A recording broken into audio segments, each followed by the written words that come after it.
We've already hit record. We've been talking. I'll cut this. It's not. Okay, I'm like, did it start? Yeah, I mean, I just clicked it, so hopefully it all stays.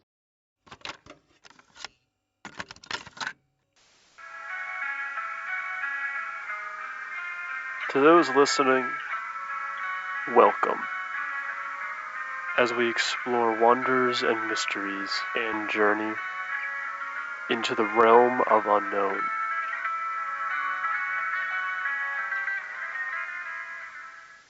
But yeah, so this will probably be the same as last time, just kind of free flow, but, you know, except you're not gonna, like, ruin the files now? Shut the fuck up. That was an old computer. This is a new, nice computer. Gotten a new computer since June. Blame the tech. Yes, I will blame the tech. A good mechanic doesn't blame his tools. These aren't my tools. This is my fucking slave. He does all the shit for me. I don't pay it. I don't do anything. I write it off of my taxes. I should do that. I do. Not as much. I can't do it anymore, but I did for the first 2 years because it's. Hey, if I get a job working remote and they don't give me a laptop, fuck yeah, I'm writing that off. Yeah, you can. Okay, so. Oh, sorry. Okay, no, I'm just trying to open up my windows on my end. Okay, so, hello everybody. This is Hi. Realm of Unknown, a show that talks about creepy shit, and I am having a guest today for the second time, but actual second time for her as well, because we recorded 2 months ago and I fucked up shit, so we're now recording different. But to be fair, we did a free flow episode and it was good to catch up regardless. But this is my real good friend Julie, who is on something. I think you were also. I'm not as drunk anymore. Were you not? Weren't you high as well last time? Oh, that's right. Yeah. Maybe was. I don't remember. We were a little more coherent, and we're also probably not going to record for 8 hours. No, I got work in the morning. Right. So yeah, this is my friend Julie. I've known her since middle school. I was did I know you before? But no.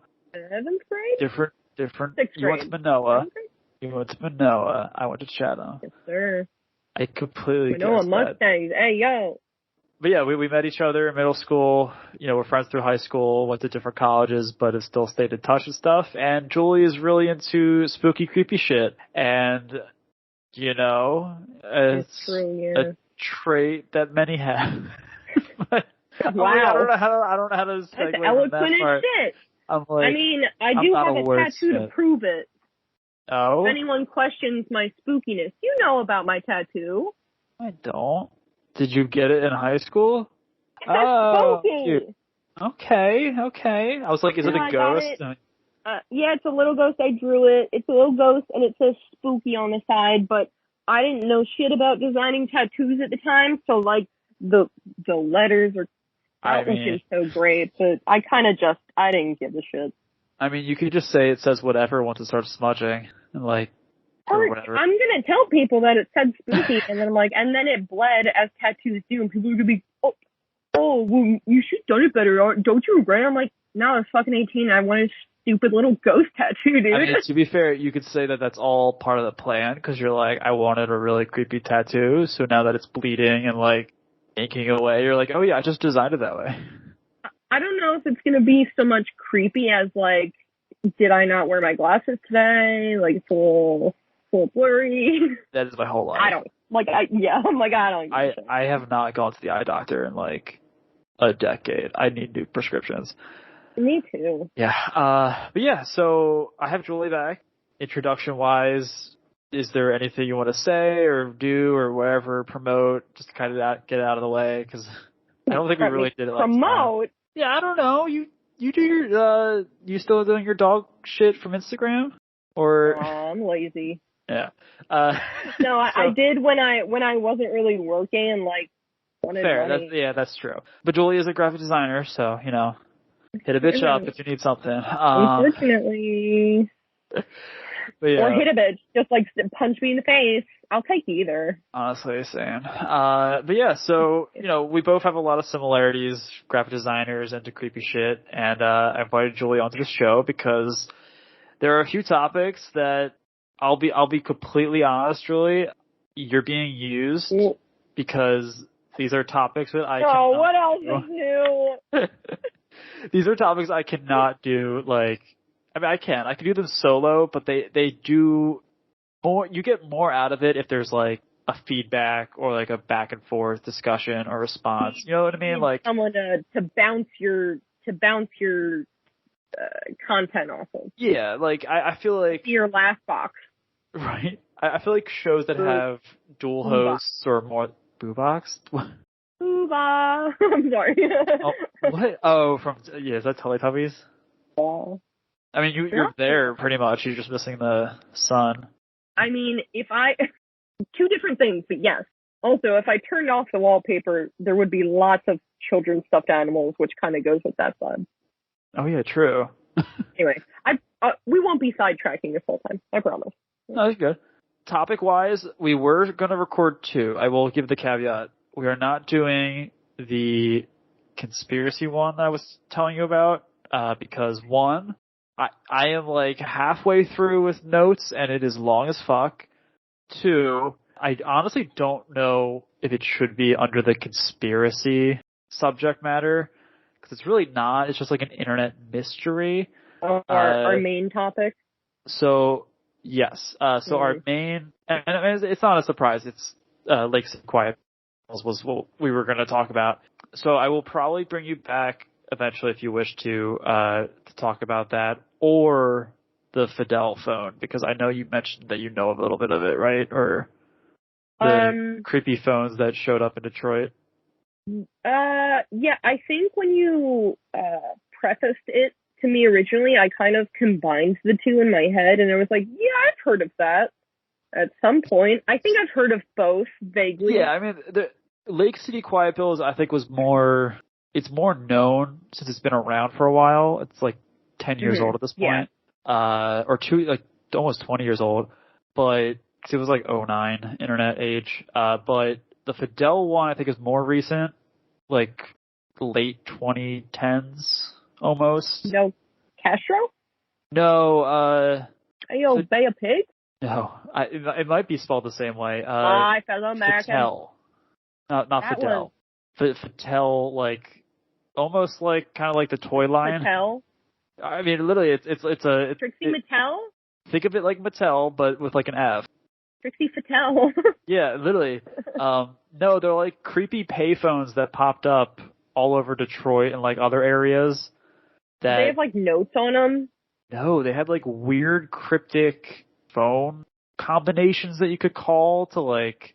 Do you remember the Dream Survey stuff that was going around? Yeah, okay, that's what I'm thinking of. It's similar to that, but Julie, this shit. There's a dude who I'll probably, if we do it. Okay, well, don't get me hyped up if we're not going to talk about it. I know. Okay, yeah. Well, we will, because I do want to talk about that shit too. But no, today is the other topic that I said I have. The less cool one. All right. But you say that, but I still have 6 pages of notes. Hey, yo, story time. Right. Are you going to tuck me in? I mean, we might. I don't know. So Julie, let me preface by saying, do you know the Muffin Man? Well, no. But yes. Yes. No, he's married to the Muffin Man. I'm trying to think of what's the word. It's not like a movement, but it's kind of like an underground thing of like urban exploration. Oh, I almost did my senior thesis on this. I know exactly what you're talking about. You're familiar with it, right? Yes. Yeah, it's like the people going and exploring like kind of like abandoned, overgrown places. Yeah, and it's pretty broad. More like urban areas. Yeah, it's old places, abandoned locations, like you said. Yeah. Underground stuff, like places that you're not technically supposed to be at, whether they're dangerous or trespassing, etc. There's actually a Facebook group for places in PA. Abandoned places in PA that people go to explore. I'll have to send you that link. It's really cool. Will. There's We should go exploring. I was going to say if you wanted to go on like a ghost. We should do a live traveling podcast.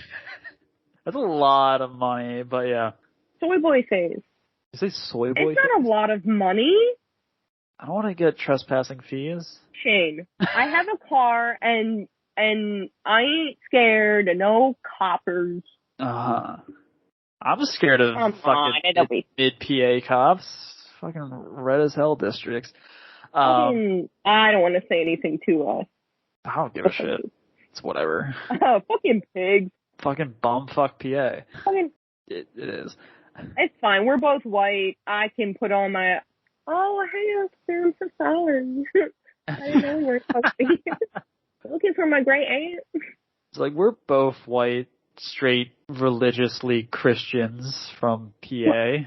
Oh, I thought you were, and it was like, we had a miscommunication somewhere. No, we're still in the scenario of us being pulled over. Okay, fair enough. But yeah, so urban exploration, again, or urban experience in some cases. It's pretty much just exploring abandoned places, doing stuff you're not really supposed to, and like not documenting, but like some people like to document and like map it out and like share it within this like hush hush, underground well, stuff. And it's the fact that it's not technically a public space, and it's not it's like never public, super welcoming for you to go see. So it's more exciting. Yeah, it's locked away. So that's gonna be like the foundation of this topic. Okay. And the information is being pulled from primarily a Gizmodo article, which is an online publication for like the narrative of things. But I also got information from The Wire, The Guardian, Hackadays, and Wikipedia articles because why not? Because did you donate? No, fuck no. Shame. I have before, but not this year. They give you so much. They don't. And they ask for so little. They ask for $1. No, I haven't either. I know, right? They're doing fine, whatever. I feel bad. Yeah, right. So this story dates back to the summer of 2004, and we're going to Paris. Oh, oui. And we're going down to the catacombs underneath the city. Oh, no. Right? Which is typically... there are public quote-unquote spots that you can go to, but they're like, you need a tour. And to be fair, I actually got this story because, do you remember the show I recommended last time, Dead Time Stories? They're like another Do you Philly... remember how much I just said I was very intoxicated? Yes, or high, as we determined. Same thing. You would fit in with this show. Under an influence. But they're like another Philadelphia-based spooky show. There's a lot of very I'm going to write it down this time. It's Dead Time Stories, but the S at the end of stories is a Z. Ooh, edgy. Right? And you'll see it, their album thing is like two girls in like coffins, like smiling at each other. So edgy. Right. But they had a guest on, like one of their friends who... I think they were like honeymooning in Paris and went to the catacombs, and they were just talking about their experience there, but they mentioned a scenario that I don't want to say because it spoils it, but it's what we're going to talk about. And I was like, oh, and then she mentioned that like they never found out who did it, and I was like, oh, so I looked into it, and this is what we're going to talk about. So hopefully that didn't spoil for what. I mean, you didn't say anything about it. Good. So, 2004, we're in the catacombs. We're in the catacombs, right. And we're going to be starting off with the good old police, because why not? Specifically, police officers in Paris were conducting a sort of training session. Le pig. Right. I think there's or Lechonk, the new Pokemon. Le oink oink. But yeah, they were conducting training sessions down in the catacombs, which, if you're not familiar, they actually have to patrol them because people throw parties down there so often. Yeah. They were in a location that was typically not allowed to the public. So people should not have access here. No one should be able to get into this section of the catacombs. And to picture this, the catacombs are pitch black. Like, if you've ever gone to a cave and they turn off the lights to show you, it's like that all the time. Straight up underground cave. Literally, with bones and rats. Yeah. So they were down there, and they were only like illuminated by flashlights and like their headlamps, and they were doing this police training session, whatever. But imagine their surprise when all of a sudden they started hearing the sounds of barking and snarling dogs in the darkness. Woof. Yeah, a much more angry dog. And it was coming from all angles, Julie. Like, it all around them, they started hearing these barking sounds. And it was so real that the officers were, like, calling out to see if, like, maybe there was an actual real dog there, like, injured or, like, defending an area near that or whatever. Like, they were kind of they were really freaked out, but, you know, they're cops, they're equipped, so they don't have to worry too much. But I would be freaked out if you're in complete darkness and that starts happening. Sure. So they begin to investigate, as cops do, and they begin to spread out and move a bit more further. As they do. Right. They move further into the darkness, and they were once more shocked by what they stumbled across down in the catacombs. And Yo mama. What do you think they found after hearing dog barking and being in pitch blackness? Yo mama. What? Yo mama. Yo mama. I think they found Yo mama. No. I think, I want to insert Jeopardy music. No, I don't know. Did they find nothing? Was it a spooky dog specter? No. Was it a dead body? I will say, this is not a paranormal story. This is a weird mystery. They found a 3,000 square foot space in the catacombs. It was strung up with lights. It was professionally wired and pirated lines to the phone line as well as the electricity directly into the city power grid. On top they found of the that, Batcave. Yeah, pretty much. But a lot cooler because on top of that, within this overall space, there was a full bar, a lounge, a workshop, a dining / like cafe zone, and a small movie theater with seats for about 20 people to watch. And the movie theater seats were carved directly into the stone of the catacombs, and I have a link to show you that. Yo, I need to be friends with that guy. Right? That sounds fucking sick. Here is a link to a photo, which I believe is the seats that they carved into the stone. Oh, I'm excited. I just dropped in the chat for you real quick. Oh, it dropped in chat. So there's no like real photos of the space. Spooky. But if you can imagine people sitting up there, and then the opposite side would be where they would be projecting the screen. Right? Silly! That's so fun! Right? I love that. The officers were down there, they were looking around. They also found a really bizarre metal container with a lot of like wires in it. And they were concerned that this was actually a bomb, so they called the bomb squad. Ooh. It turns out it was just a couscous maker. So they didn't really have to worry too much. My man likes couscous. Right? And this is all weird. Obviously, this should not be down there. So they actually left, like they secured it, they left, and they came back a few days later with members of the EDF, which has a French name. I'm not going to pronounce it because there's other French later. Try your best. I know. It pretty much, it's literally just like the electrical department. Like, it's literally like electricity department France. Like, it's that. It's like their state-run electrical service. Electricité Department France. Pretty much, yeah. There you go. But it's like a state-run electrical service, because they were concerned that this may have been like, you know, because they were tapped into the power grid. Like, they were thinking maybe this is like right, like what nefarious shit is going on? Yeah, like there? What's happening? That's not normal. Right? But they show up after a few, like 2 or 3 days to come back, and everything was gone. It was just the bare space, like all the equipment was gone, all the wiring was gone, all the food and alcohol was gone. It just vanished. No! Everything Gotta get out of here. except for a small note that was left in the middle of the room that read "Ne nous cherchez pas," which translates to "Do not look for us," or like "Don't look." Like it's like "Don't bother."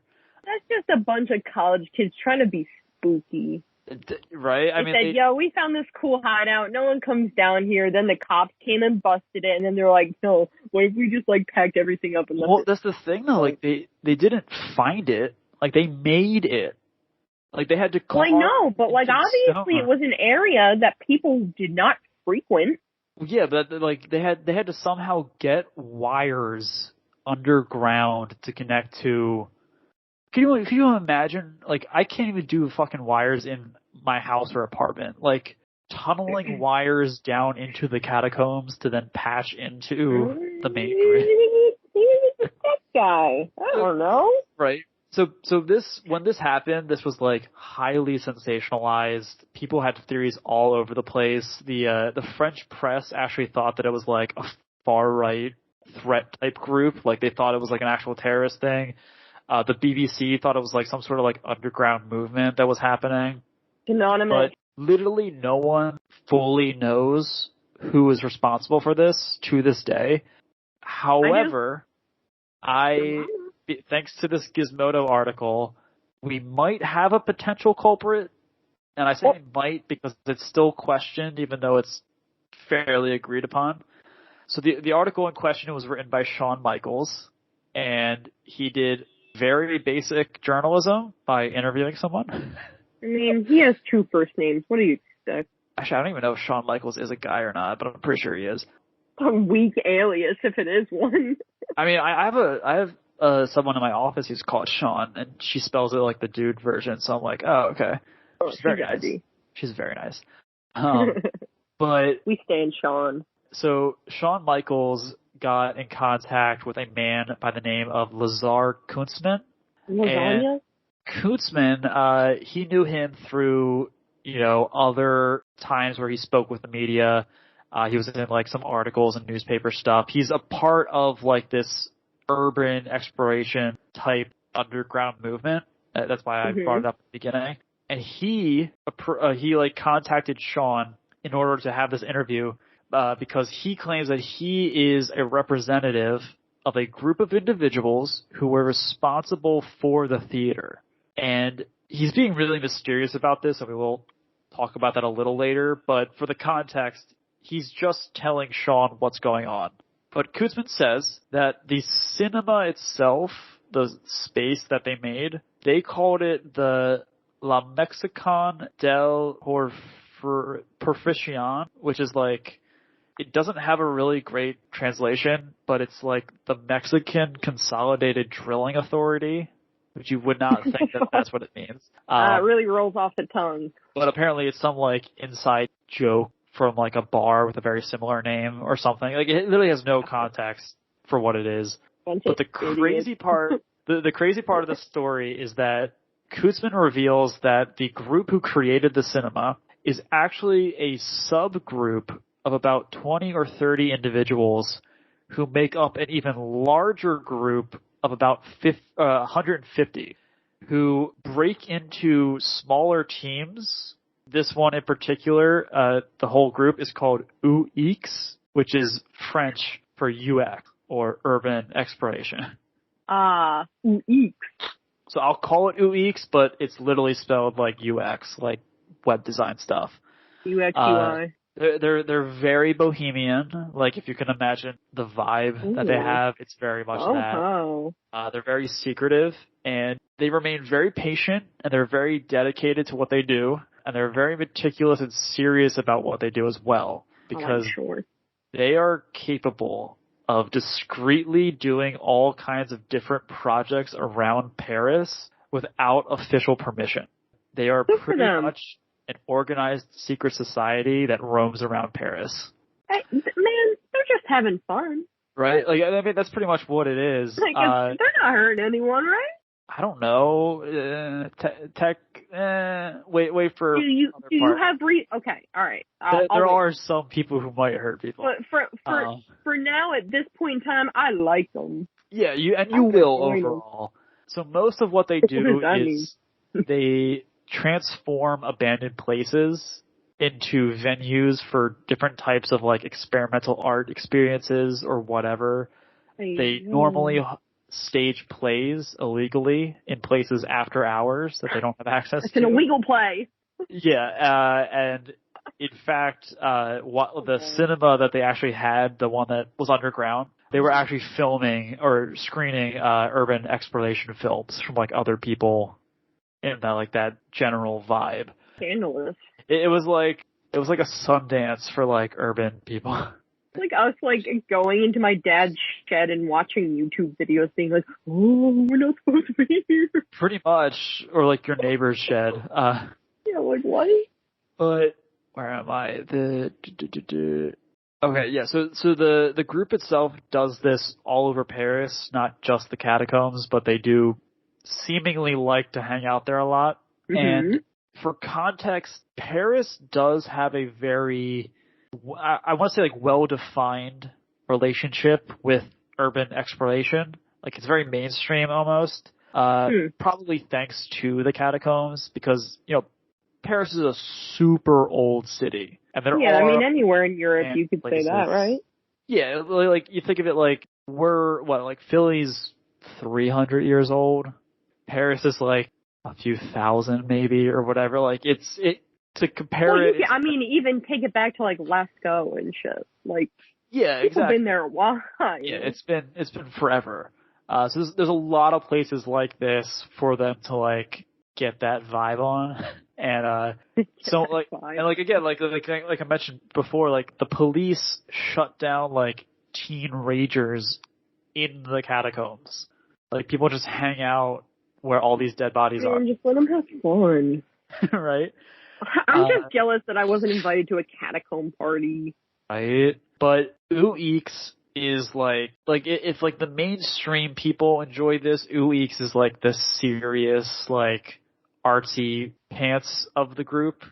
This isn't a joke. This is our life goal, dude. Julie, you are hitting because they literally have a term for normies. They call people raviolis. Give me these. Right? Like people it's just not a phase. I don't know why they call them that. Come on. I think it's just supposed to like make fun of like, you eat raviolis. Like we're the fine dining of this or whatever. We eat manicotti. Right.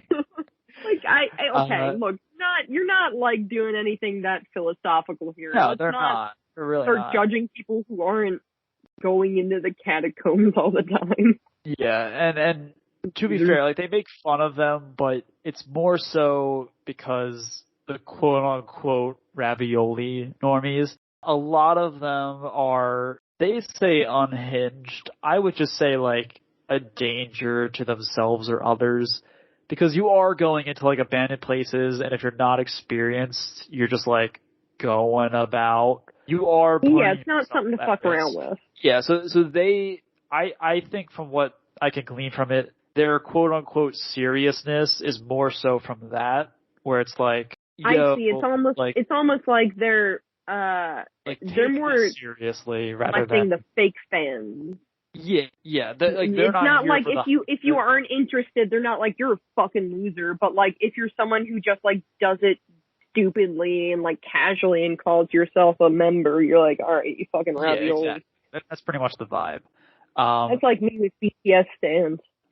So much so there is actually another figure that's like well known within the urban exploration kind of environment or clique or whatever, who's like a notorious prankster and thief to a lot of people. He's called the Painted Lizard, and he does things that I'm sure he thinks are funny, but he's very notorious for sealing off the exits to people who were exploring the catacombs. So, like, if you go to the catacombs, you typically have a planned exit because of how crazy it is down there, and he like blocks it off.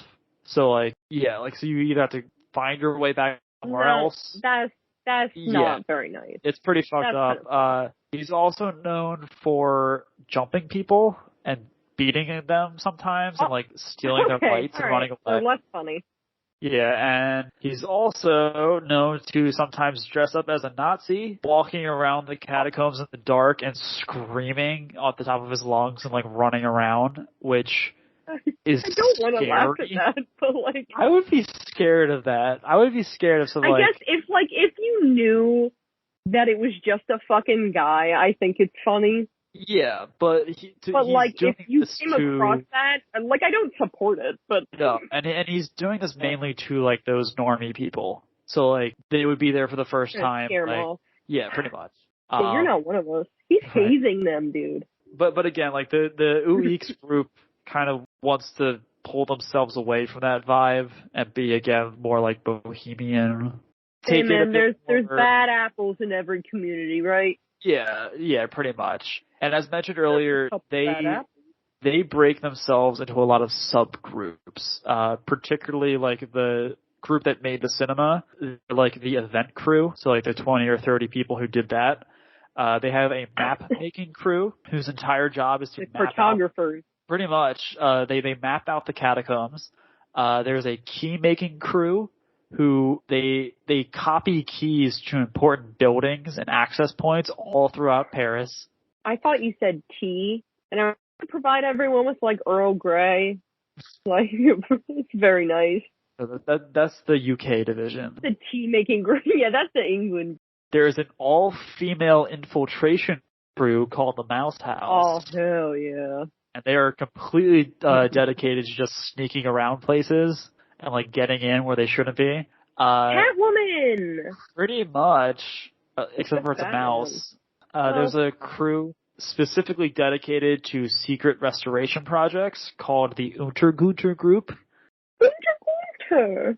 And we'll talk about them in just a moment. But those are like some of the main key groups of this. They all use the same email address to communicate to each other, so it's not like widespread or anything. And they don't really do like a domain. No, like they literally share the same address. Oh, like it's like it's kind of like a group chat, but they're just all in the same email. We all have the same login. Pretty much. But you know, like they don't do this for the glory, and most of the stuff that they do, like they don't announce it. The cinema stuff was only found out because the cops found it, and they never announce it to the public. Like they just do it. So they like to stay anonymous, and they vaguely hint to the public here and there to like get people into the whole like exploring stuff, but they'll never be like very outright with it. Until obviously Kunzman was telling this stuff to the journalists back in like I think the original article came out in like 2012. But again, the theater stuff took place in 2004, so this is like almost 10 years later. So it's really like the group's just crazy, like it's weird. But another example, and I believe this took place 2 years or so after the whole cinema stuff, the Unterguter group, who again does like the restoration sides of things for like old abandoned stuff. They keep a list of dilapidated things all over the city, and it's a list that, you know, they could never fully complete in their lifetime. Like there's just so many things on it. It's a to-do list. Pretty much.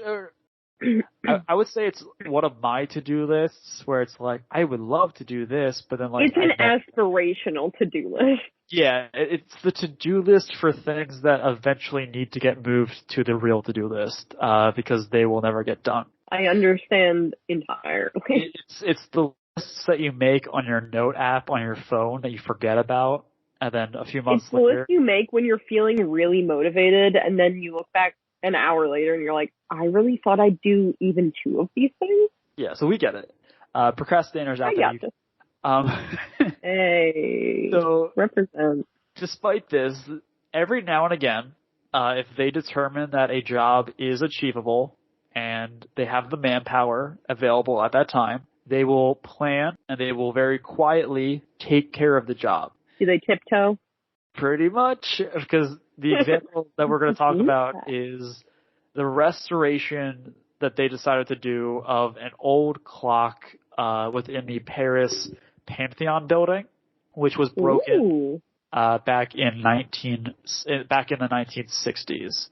So I have another photo to send you real quick in the chat that shows an example of like what the mechanisms of the clock are that they are trying to restore. You're showing the viewers this, right? Oh no, fuck that. They'll have to look it up. What? I'm sorry, people, but you have to look it up.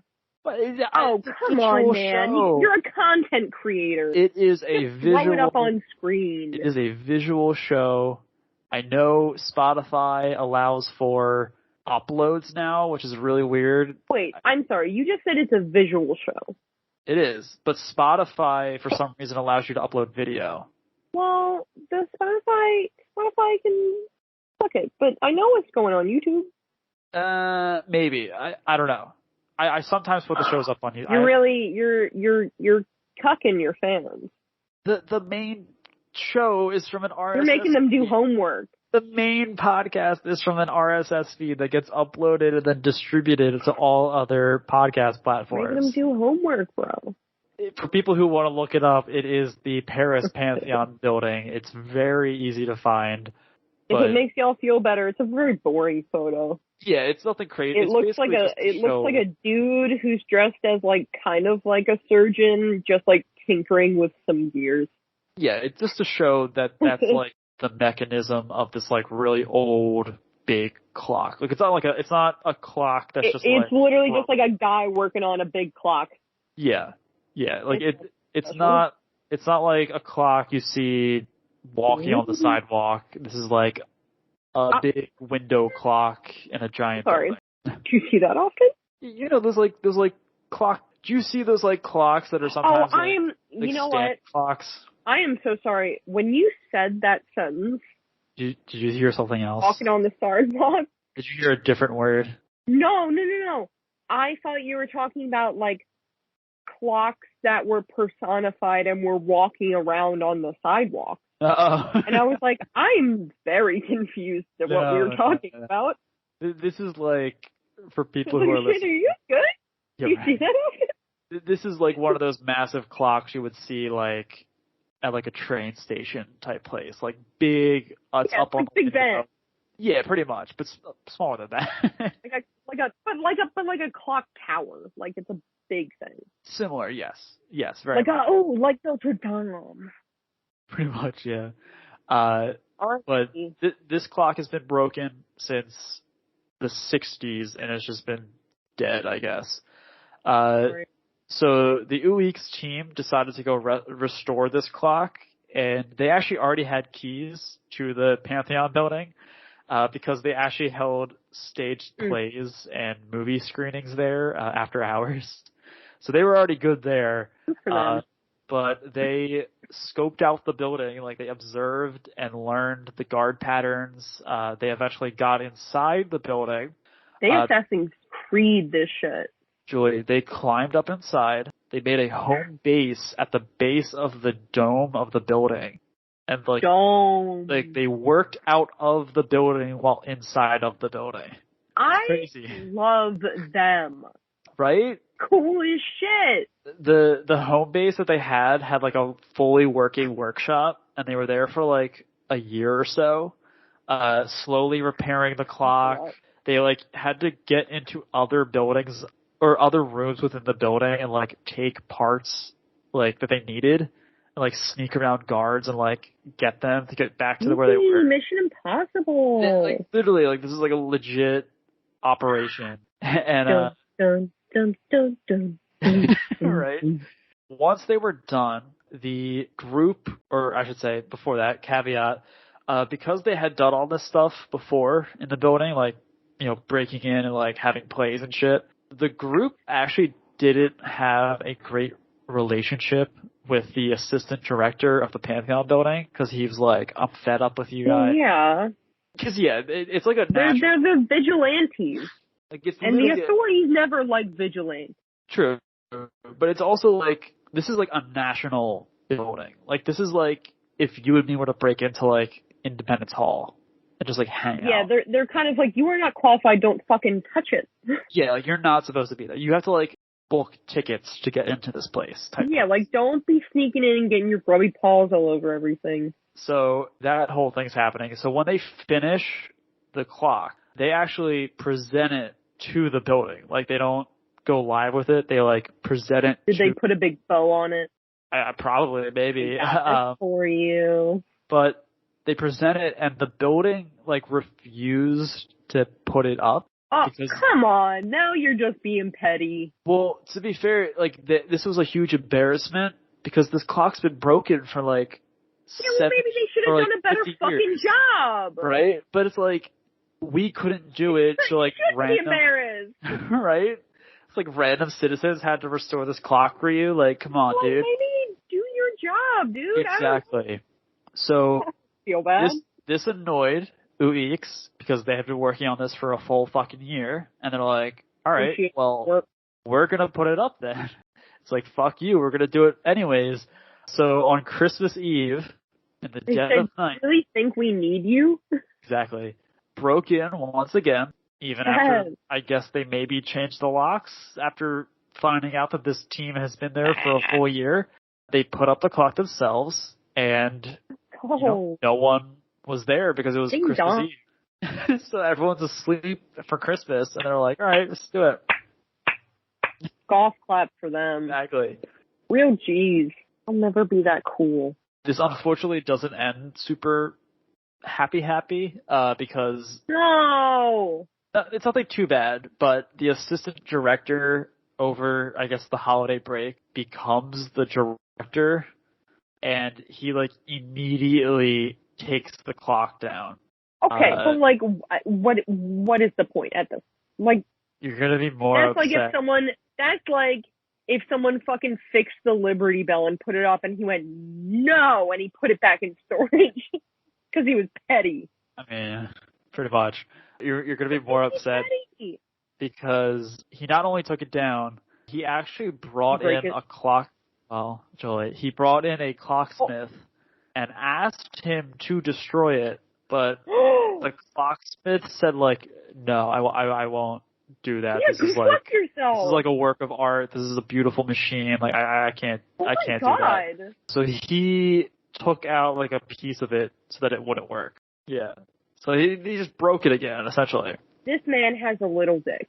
It's very... I'm going to tell you right now, this man needs to go to therapy. Because what the fuck is wrong with you, dude? I mean, to be fair, he's like a nice, beautiful national treasure that, like, no, I'll rephrase. It wasn't like the Liberty Bell because that crack is now a part of its whole thing, right? The fuck up wasn't.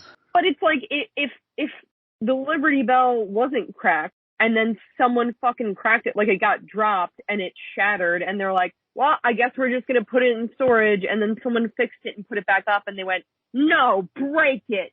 Yeah, like you said, it's very petty behavior. Who is this man? But that's it for the whole clock scenario. Like, it ends there. Nothing else happens. Now I'm angry. Well, we're going back into the twist of the mystery of things because at this point, you gotta either scare me or give me a feel good moment. There's another twist to this whole story, because remember originally that this whole thing, information-wise, about the UX group, coming from Shawn Michaels, who is currently from Gizmodo interviewing Lazar Kuntzman. Sure. Turns out that Lazar Kuntzman is the painted lizard that we mentioned earlier. Did you not already say that? No. The dude who's giving this information is also the weird prankster dude that dresses up as a Nazi and runs around screaming in the catacombs. Yeah. Wait, I kind of fucking love that. Right? I kind of felt like that might be... Right? Like, it's very weird. Reasonable. But obviously... I mean, he named him Painted Lizard. My man wants attention. Yeah, he does. And he screams a lot underground. Screams as a Nazi in the catacombs. My man really needs attention.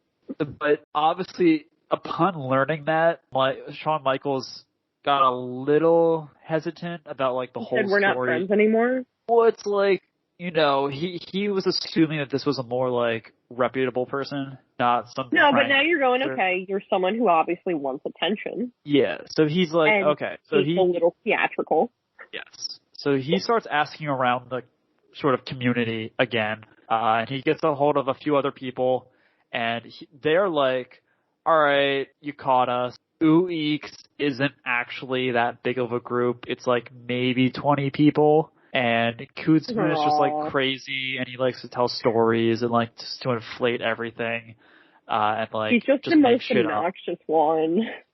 But another twist. Oh my god, I'm all twisted up. Because Michaels ends up getting a message from a member of the Untergunter group.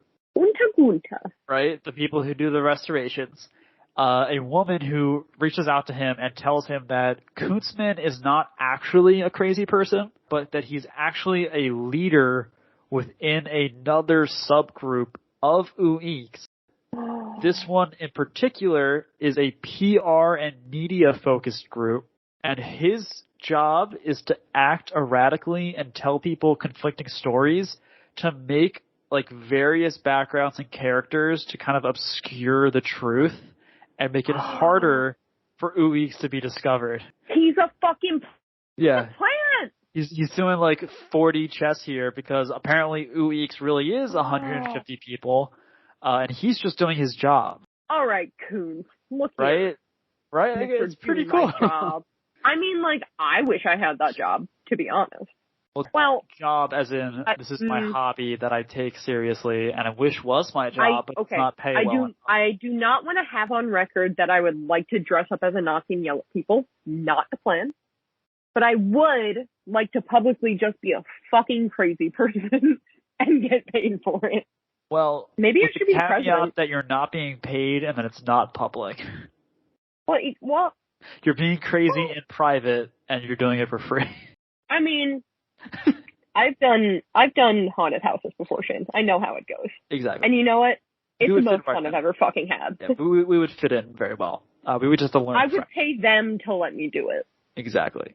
But again, like that's this whole thing is questionable, obviously, because now we really don't know. There's conflicting stories.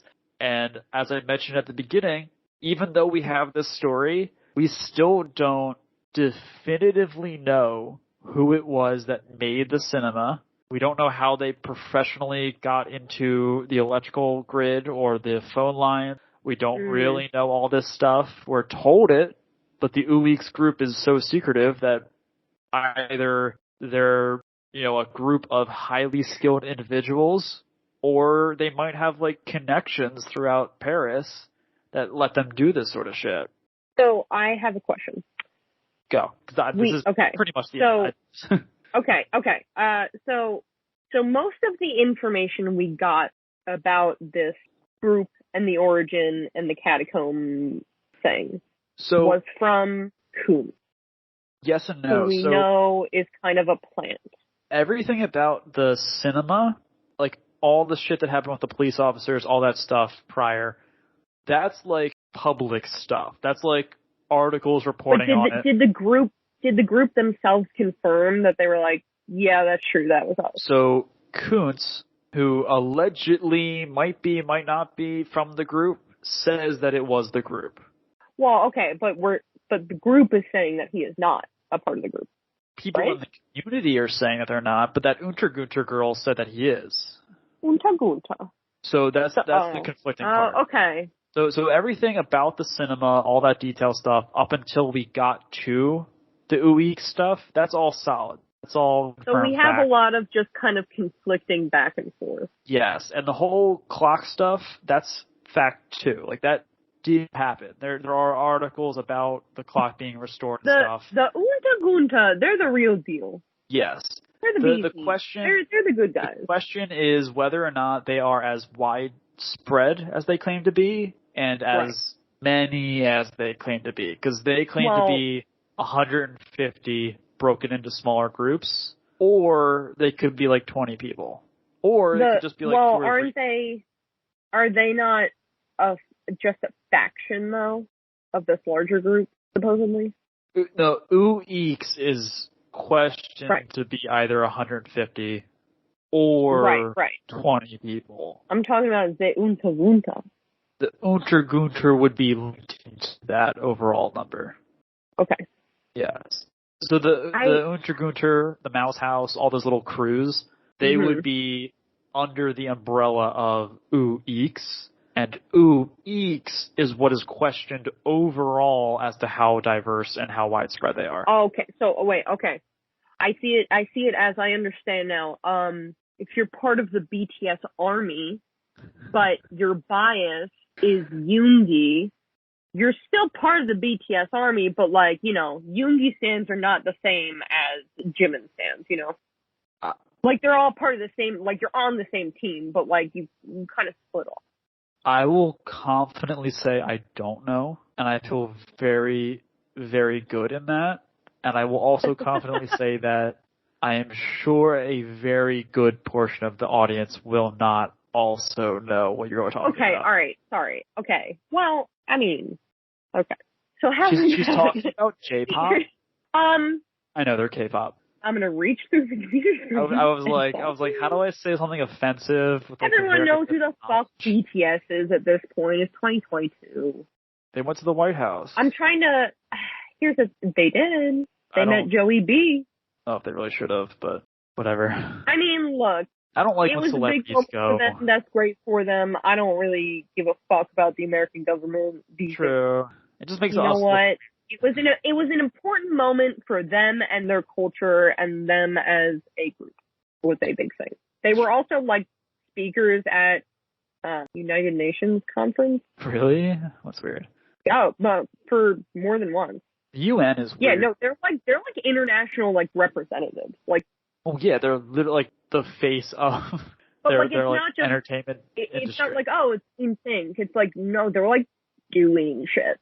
Oh yeah. That's fair. They went on a quote unquote like a break, like a hiatus a couple months ago, and like I saw so many articles that was like, South Korea's fucking panicking because they're not going to make any. Are they breaking up?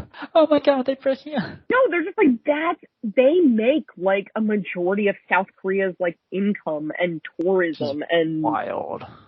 That is insane to me. Insane. Anyway, we're not talking about BTS right now. Yeah. I'm trying to say I'm a person who learns. I'm a visual learner, which means I understand metaphors. So I'm trying to think of a good metaphor.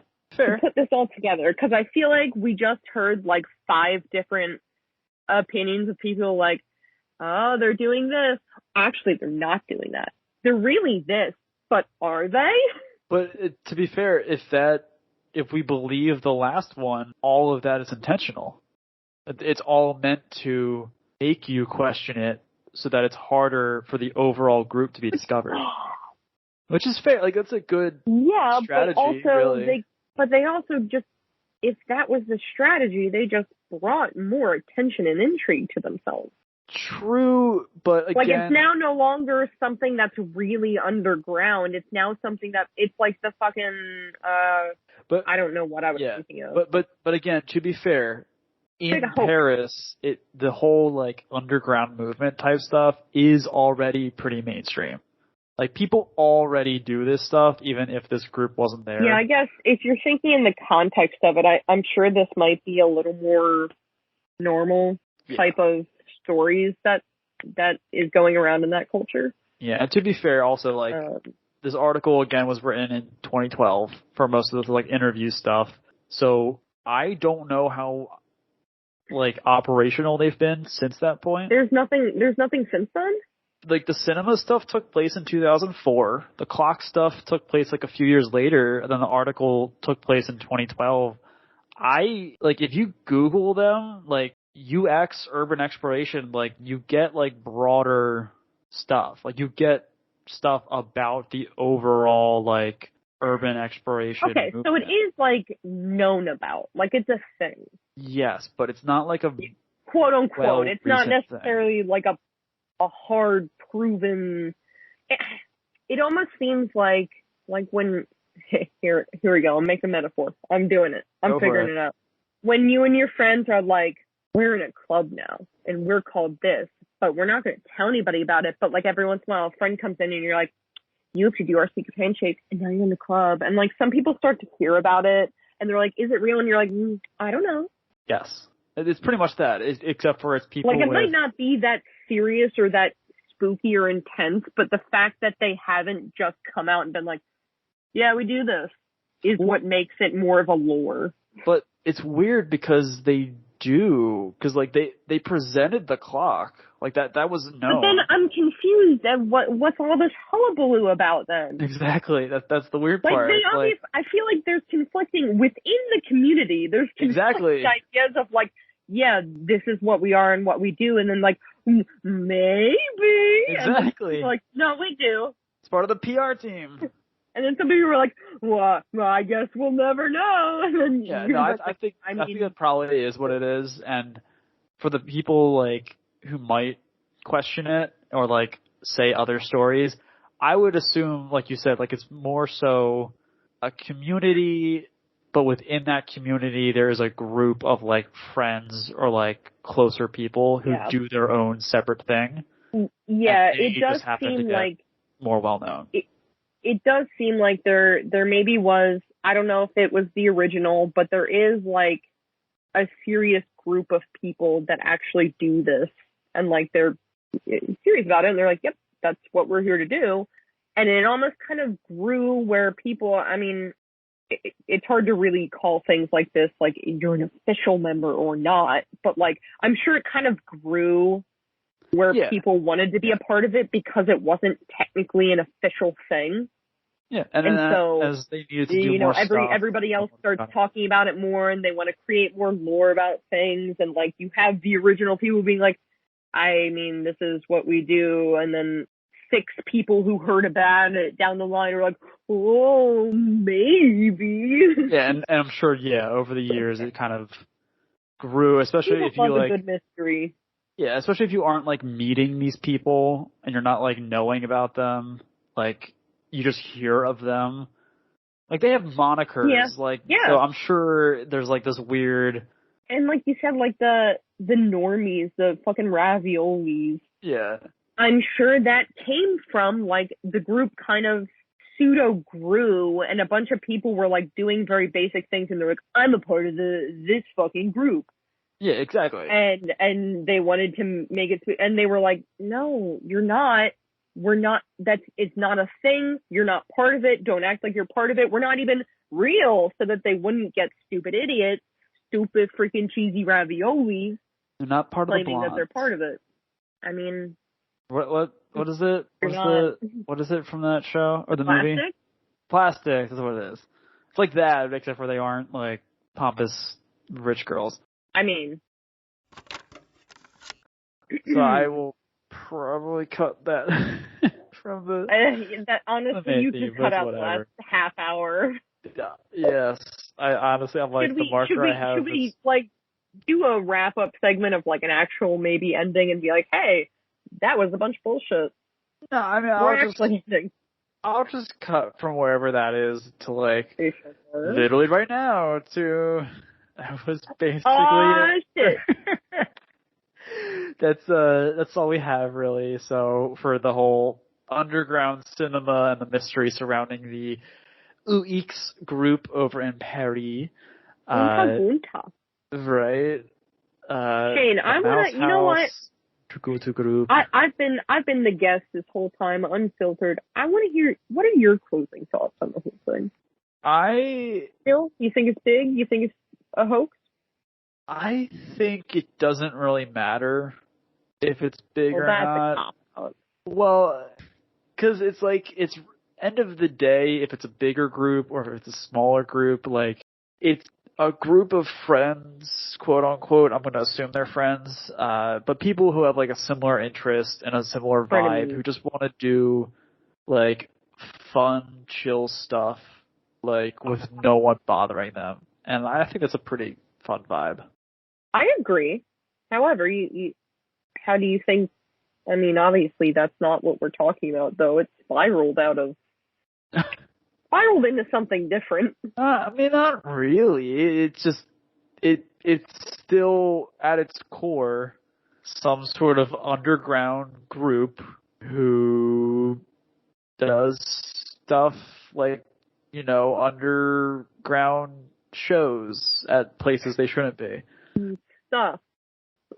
I guess if you think about any sort of not very defined group of any means, you can kind of assume anything about them, and exactly. It grows to 1,000 things. There is some sort of truth there. Like, there are people doing things like this, and it doesn't seem like they mean any harm. Oh, yeah, I mean... Except for my man, fucking Hitler screaming at people. Yeah, and beating them up and sealing off their exits and stuff like that. We don't count him. It's fine. He doesn't count. He's part of the PR team, so he's on social media too often, so... He's a fucking sellout, dude. Exactly. He's not part of the real movement. He's just here for the clout. Oh my god, yes. That's pretty much what it is. He sold out to the news. He's the one online all the time, so yeah. But yeah, I mean, that's... again, there's not really too much more information-wise. I like them too. UX. If you do want to check them out, just Google it. They will show up. They're pretty front page. But, yeah, Julie, thank you so much for coming on to this episode, special episode of the show. I would say promote anything, but we did that at the top of the episode, and you were like, nah. Yeah, that's cool. Maybe one day. But, if you are interested on coming back on, would definitely love to have you on brother. Right? For other discussions that I think need a second voice or some sort of either reaction or discussion, because I think it helps heighten the overall talking points. We mentioned it's a discussion. It's telling a story to someone and having a discussion. It's not just reading a Wikipedia page. Yeah, and I think also the topics that I would like to share with you are the more like, because typically the episodes we do, they're more like a location or a thing, and then like details. Like factual. Yeah, it's more just like read the bullets, go through the vibe. But the rest that I kind of want to share and go through are a bit more vaguer or broader. Like we mentioned at the beginning with those two internet mysteries. I know you mentioned you love conspiracy stuff, so I want to get you on for a conspiracy theory episode. There's so many. I mean, I don't necessarily want to be labeled as a conspiracy. I'm down. I don't care. I'm a conspiracy theorist. Well, I'm not insane. People are a little. I don't know. Like, I'm not walking around telling people the Earth is flat, but like, was the moon landing a set? I don't believe so, but like. But truly, the sea on top of the rock is clearly a prop icon. There's enough. It's all for entertainment, at least. In my viewpoint. Have you seen the show? Your Mama? The what? Your Mama? What show? Yo Mama. Yo Mama. Are you gonna? Is that from Super Mega? Is that why you're doing that? You don't have to call me out like that. If my friends watch it, so I take their comedic prowess. We're both fans of them. Hey yo, Super Mega fans. Oh god damn it! I have to go through Netflix to try to find this show. I'm like, I just watched it and I can't remember the name. Netflix search bar, Inside Job. Dirty Jobs with Mike Rowe? No, Inside Job. Undercover Boss. It's a show that was released last year on Netflix. It's like an animated adult comedy show. That is literally the entire premise, Julie, is an organization that makes up all the conspiracy theories that people talk about. It is so good. Reality. Yes, exactly. And I forget what their name is, but it's like their actual organizational name is like really on the nose. It's Cognito Inc.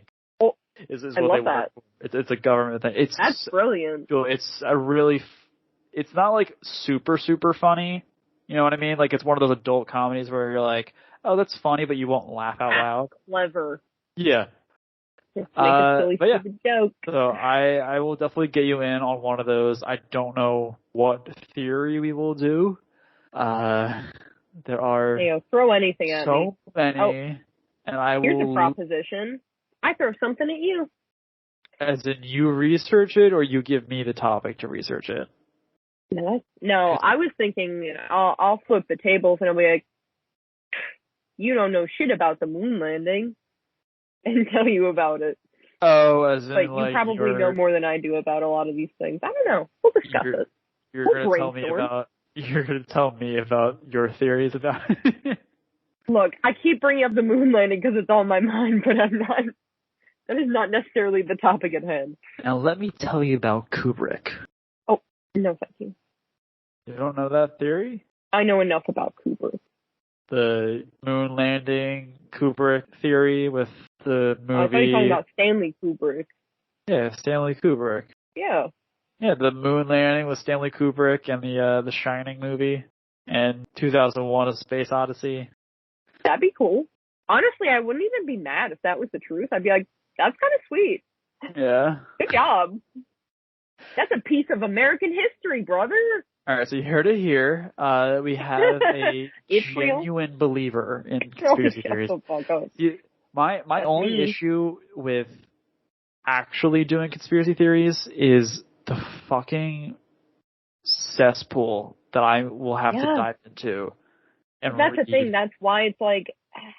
I mean, to be fair, you want to be interested, but you have to put in so many disclaimers where it's like, look, it's just for funnies.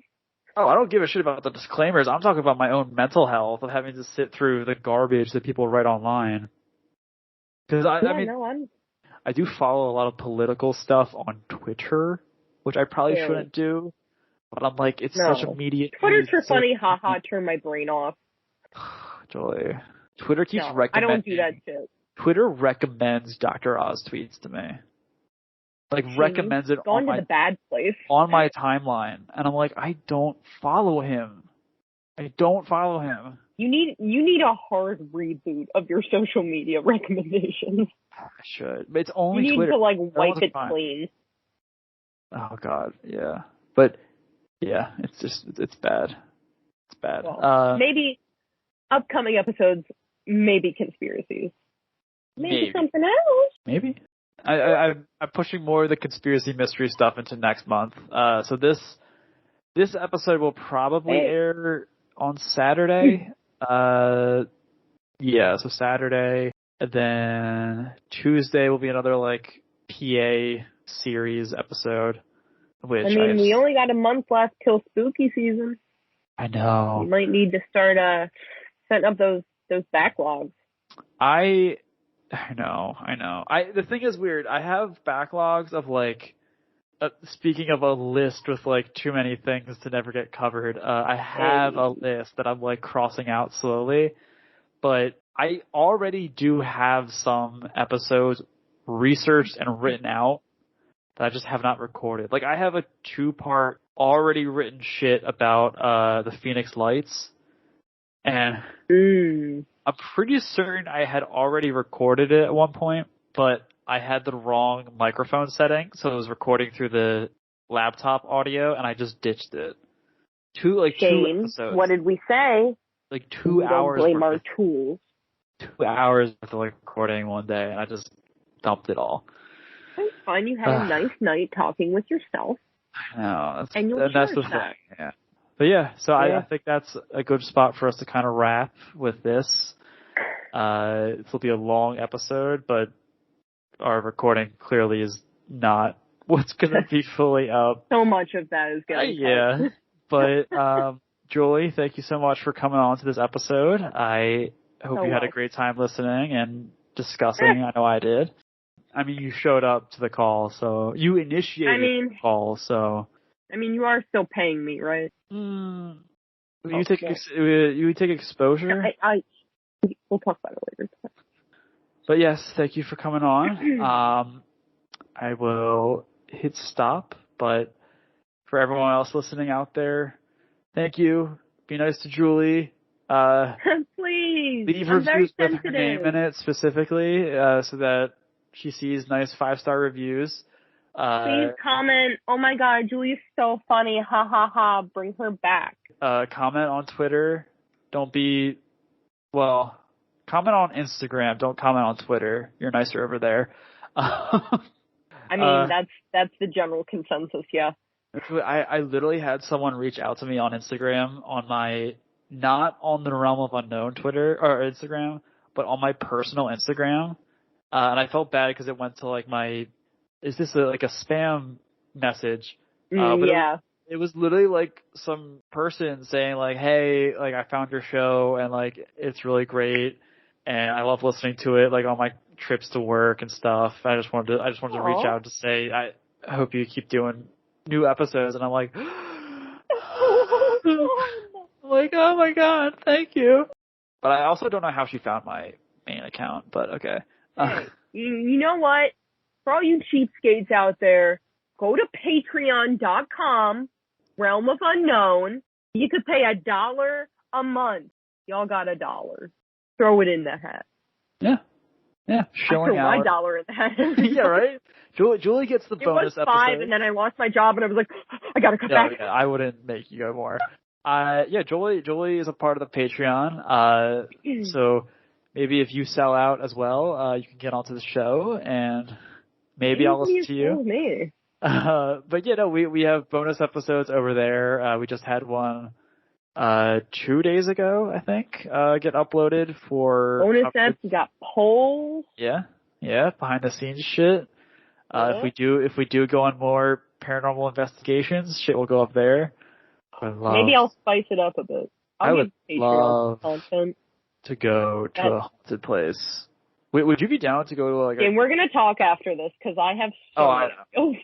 Yeah, so yeah, I'll end this here so that we can stop the recording, but we'll keep talking. But yeah, hope everyone had a great time.